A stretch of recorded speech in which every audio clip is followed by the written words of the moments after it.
হাইকোর্টে গিয়েও লাভ হলো না অভিষেকের জরুরি শুনানির আর্জি খারিজ।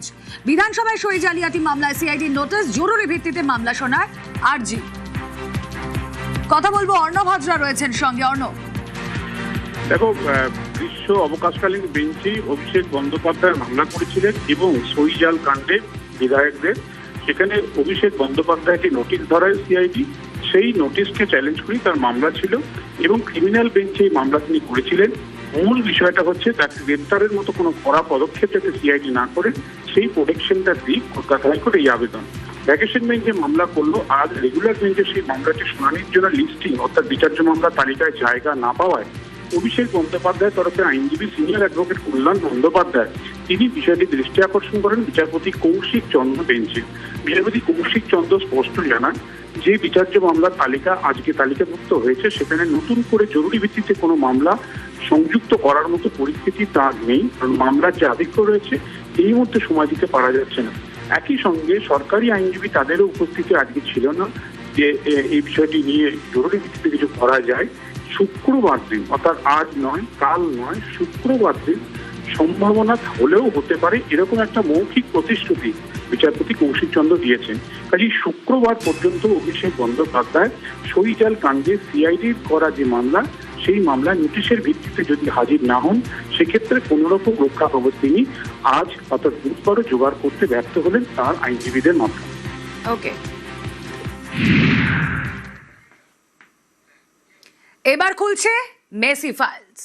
কলকাতা হাইকোর্টের স্ক্যানারে অরূপ বিশ্বাসের ভূমিকা, মেসি বিশৃঙ্খলায় নতুন করে তদন্তের নির্দেশ হাইকোর্টের। আরো একবার কথা বলবো, অর্ণব রয়েছেন সঙ্গে। অর্ণব, দেখো, বর্তমানে যে সমস্ত তদন্ত চলছে রাজ্যের বিভিন্ন থানায় বিভিন্ন এজেন্সিতে, সেক্ষেত্রে সব থেকে বেশি অভিযুক্তরা যেটা ভয় পাচ্ছেন যত না গ্রেপ্তারি তার থেকেও বেশি ডিম ছোড়ার ওপর বা অন্য কোনো দ্রব্য তাদের উদ্দেশ্যে ছোড়ার ওপর দুটি আবেদনই আজ করা হয়। এক্ষেত্রে বিচারপতি সৌগত ভট্টাচার্য তৎকালীন ক্রীড়ামন্ত্রী হিসেবে যেভাবে মেসির কোমর জড়িয়ে ওই যুবভারতী ক্রীড়াঙ্গনের মধ্যে ছিলেন সেই বিষয়টি কলকাতার যে ঐতিহ্য সেটাকে কালিমালিপ্ত করেছে, এটা তিনি স্পষ্ট তার পর্যবেক্ষণে জানিয়েছেন।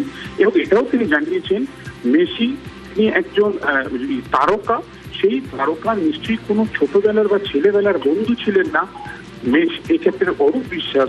কাজেই এ বিষয় নিয়ে যে ঘটনা ঘটেছে পুরো বিষয়টার বিশৃঙ্খলাটার একটা স্বাধীন তদন্ত শুরু করতে বিধাননগর পুলিশ কমিশনারকে নির্দেশ দেওয়া হয়েছে। যেহেতু তৎকালীন রাজ্য সরকার একটি সিট তৈরি করে বিষয়টি এগিয়েছিল, সেই সিটের ওপর কোনো ভরসা কলকাতা হাইকোর্ট রাখছে না। নতুন স্বাধীন তদন্ত যেটা পুলিশ কমিশনার সিট মনে করবেন সে বিষয়ে পরে 4 আগস্টের মধ্যে একটি রিপোর্ট দেবেন। হাইকোর্টের শর্ত দেওয়া হয়েছে, হাইকোর্ট অনুমতি ছাড়া দেশের বাইরে বেরোতে পারবেন না। এক্ষেত্রে অরূপ বিশ্বাস তার পাসপোর্ট জমা রাখতে হবে নিম্ন আদালতে। 48 ঘন্টা আগে তাকে নোটিশ দিলে সেই নোটিশে সম্পূর্ণভাবে তদন্তে সহযোগিতা করতে হবে, কারণ দুবার বিধাননগর পুলিশের নোটিশ পাওয়ার পরও তদন্তে কোনো রকম সহযোগিতা ইচ্ছেটুকুও দেখাননি অরূপ বিশ্বাস। কাজেই এই শর্তগুলি মেনে দিয়ে কলকাতা হাইকোর্ট আর স্পষ্ট করে জানিয়ে দিল। ওকে, কি বলছেন মন্ত্রী ইন্দ্রনীল খাঁ, শুনবো। এটা আমাদের পশ্চিমবঙ্গের খুব লজ্জাজনক একটা অধ্যায় গেছে, যেখানে লিওনেল মেসির মতন একটা বিশ্ববন্দিত প্লেয়ার তারকে নিয়ে যেরকম ভাবে একটা পুরো একটা টোটালি মেসি অ্যাফেয়ার ইট ওয়াজ। তো সেটা সেই জায়গায় পশ্চিমবঙ্গের এবং ভারতবর্ষেরও নাম খারাপ করেছে। আমাদের পশ্চিমবঙ্গে আমরা বলি যে সব খেলা সেরা, বাঙালি তুমি ফুটবল, আর সেই ফুটবল খেলা নিয়ে এরকম আমাদের অপমানিত হতে হলো। এবং তার জন্য যে তৎকালীন রাজ্য সরকার, সে ক্রীড়া দপ্তর, তার সাথে সাথে তাদের পুলিশের যারা দায়িত্বে ছিলেন, পুলিশ মন্ত্রী যিনি দায়িত্বে ছিলেন, সে মমতা বন্দ্যোপাধ্যায়, অরূপ বিশ্বাস, প্রত্যেকেই এর জন্য তাদের দায়িত্ব নিতে হবে। অরূপ বিশ্বাস কোনো কর্মই করেনি, শুধু কাণ্ডই করেছে। আমি কর্ম করলে তো সেইগুলো দেখবেন। আমি ক্রীড়া দপ্তরে আমি এখানে জিজ্ঞেস করছিলাম যে লাস্ট 1 বছর ধরে বলে না ফিট ইন্ডিয়া হয়েছে, না খেলো ইন্ডিয়ার কিছু হয়েছে, না আমাদের ছেলে মেয়েদেরকে কোনো চাকরি দিয়েছে যারা স্পোর্টসে আছে তাদের বিভিন্নভাবে সাপোর্ট দিতে হয়, যারা আগামী দিনে যারা স্পোর্টসে এনকারেজমেন্ট, কিছুই করেনি। তো তাহলে কোনো কর্ম করলে তবে তো সেই আপনি কী করবেন, কোনো কিছু মানে কারোর কোনো সব ক্লুলেস হয়ে আছে। তো এখন বলে উঠতে পারছেন না কী কাজ ছিল। তবে বলতেন উনি টলিউডে ঘুরে বেড়াতেন, আর মেসি আসলে মেসিরও কোমর ধরে হাঁটতো। এবার আর কাদের কাদের কী করেছে আমি সে বসে যাচ্ছি না।